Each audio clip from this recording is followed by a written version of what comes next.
The wealth manager of a bank came to meet me for business. Well educated and a master on finance and investments, she conversed with me over coffee. I could guess she was around 35 years old, and I somehow confirmed that by asking her where and how a person as young as she would invest, while my financial goals at my age would be different. She mentioned that her annual package along with bonus was about rupees 1 crore and the family size was mom, dad and she. The lady had not thought about marriage yet. She seemed to be quite ambitious and career oriented. Marriage, husband and children were obstacles to progress and freedom for her. I asked her what was the retirement age in the bank.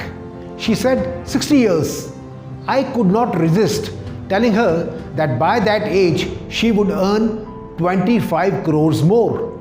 Also, if she was smart with her investments, she would turn 25 crores into 50 crores. At the end of the day, by the time she got retired, she would have about rupees 40 crores as net saving. Men at my age have a habit of getting into others' lives. Then I asked, what will you do with 40 crores at the age of 60? Now she was silent. I said, mom and dad are less likely to live beyond your age of 60. Then you have no husband, no children. Freedom, no doubt, will be complete, but with whom will you share the dining table?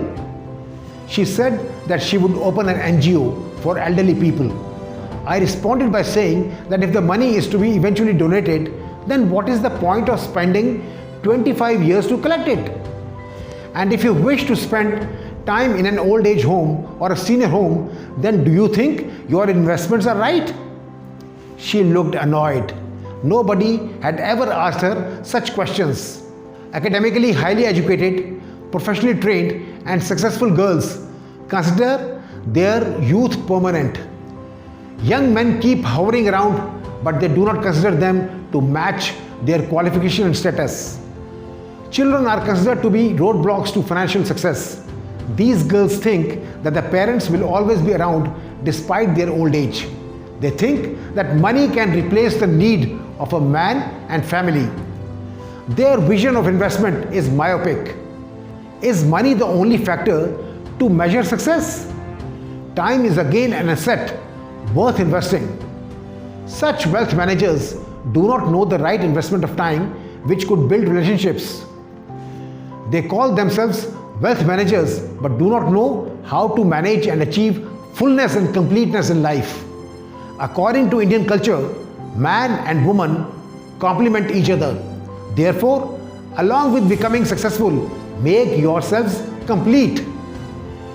Did this wealth manager perceive life after the age of 55? She should have been told that after the age of 55, loneliness starts nibbling you. Also, a woman ought to know that having given birth to a child in a natural way, she feels real motherhood and enjoys the status which gives life its purpose and basis. Only woman got this gift from God, but she declines and prefers to sit on a pile of money. A purposeful life and a loving household is any day more valuable than all that money. Coming to the business deal, I did not take the investment advice from the person who actually did not understand investments and accumulated money to become lonely. As a society, let us help make a woman complete and live life.